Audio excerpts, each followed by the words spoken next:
The shadow-cursed lands, a place once thriving and bustling with life, now ravaged and war-torn with years of the curse's influence infecting every living and non-living creature in its path.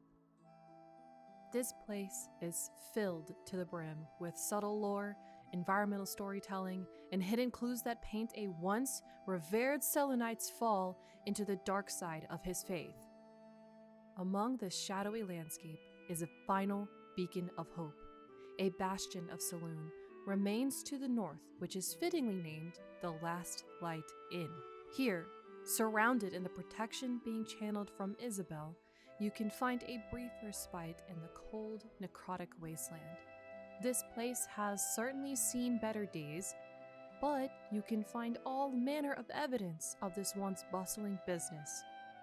One such trophy stands out amongst the rest as being a little different. As you enter the tavern, you'll notice the large figure of a stuffed bear reading Darkmaw, the Wicked. Given the option to investigate this statue, your character will say this upon failure. What a vicious-looking creature. I swear its eyes are following me. And upon success, depending on who you have selected to investigate, you may learn different information. But one thing is for certain, this bear is far more than what he may seem. Darkmaw, the Wicked. For a name that seems wholly recognizable by everyone, including Lae'zel, there is little to no information about this creature. What we do know is he patrolled territory, spanning from the woods of Sharpteeth all the way to the Cloak Wood, covering a distance of roughly 1,500 miles or 2,400 kilometers.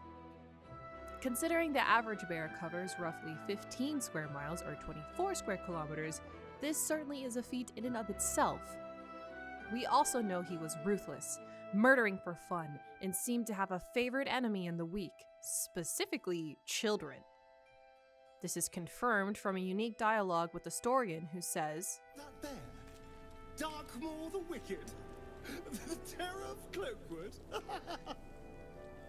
You stole away more children than any vampire. And look at you now." More information is gleaned from Will, who confirms a large battle took place to drive this bear out of the woods, and Lae'zel confirms it was roughly 500 soldiers required to fight one bear. But who or what is this beast, and more importantly, how did they arrive at the shadow-cursed lands? There are a few theories you can guess based on the limited evidence you find within the shadow-cursed lands, as well as outside information from Baldur's Gate 1 and 2. And I'm going to discuss what I believe to be the most likely reason Darkmaw the Wicked received his name and how he ended up in the shadow-cursed lands. We are well aware of the presence of hags throughout Baldur's Gate 3, Auntie Ethel being the most notable and prominent throughout Act 1 and 3. For those who don't remember or may have been cursed and forgotten, Auntie Ethel first meets you as the sweet old lady in the refugee camp within the Emerald Grove. Whether you stumble upon her house by accident or accept her invitation to her home, you eventually discover all is not what it seems in this idyllic hut and cozy cabin. Although Auntie Ethel is the hag that seems to have an affinity with our Tavs, what about the other hags within the realm who aren't so visible? Two forms of evidence exist that confirm the existence of other hags. One is the letter written to Ethel, found outside the balcony in Act 1 from a mysterious M, who could be a number of individuals, but the fact remains they refer to each other as sister, confirming there are at least two hags present within the region.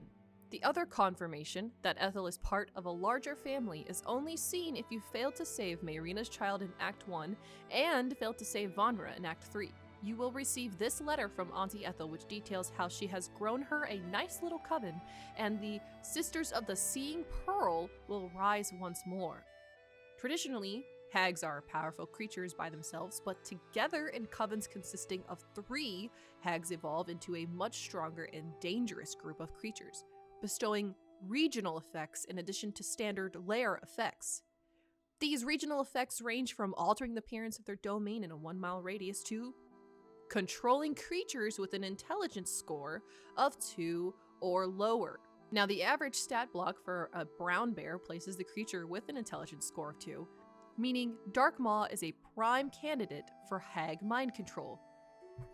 Perhaps Darkmaw's killings weren't entirely his own, but the mind control of a hag who needed to ward off nosy neighbors and needed assistance capturing more children. As to how Darkmaw ended up in the Shadow Cursed Lands, this is where things get a little tricky. If Auntie Ethel or one of her sisters moved in nearby, they would bring their pet mind-controlled bear, but the sisters didn't anticipate one specific outcome. With Ketheric Thorm's slow descent into madness, the secret societies of Faerun were alerted to the increasingly dark undertones taking over Rythwin.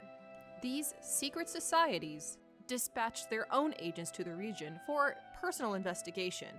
As tales of strange creatures spread, monster hunters and rare cursed beast collectors flocked to the land, looking to achieve fame and glory. It isn't too much of a stretch to think that one such skilled or lucky hunter may have put down the savage beast and sold it to a local tavern as an oddity to display. After all, based on the stage upstairs and the various tapestries hung around, the Last Light Inn seems to have been some kind of hotspot for entertainment, and what better way to draw people in than to display a unique man-killing beast in the front lobby. For now, we can only guess why Darkmaw was particularly murderous and how he found his way to the Shadow Cursed Lands, but what we can say for certain is we are glad that he's just a cuddly widow guy tucked into the corner of the Last Light Inn. If you have your own theory regarding Darkmaw the Wicked, please share in the comments. I'm looking to get a Discord up and running soon where we can discuss all manner of Baldur's Gate lore and theory. And if you enjoyed this video, please let me know down below by liking and subscribing. It's really the easiest way for me to determine what kind of videos you guys would like to see. On a more personal note, I set out to make this video about an interesting creature from the Last Light Inn, and 7 hours of research later discovered there is so much more about the Shadow Curse region than I ever could have imagined. Let me know down below if y'all found any interesting tidbits you believe should be in the video. You guys are awesome, and thank you so much for watching.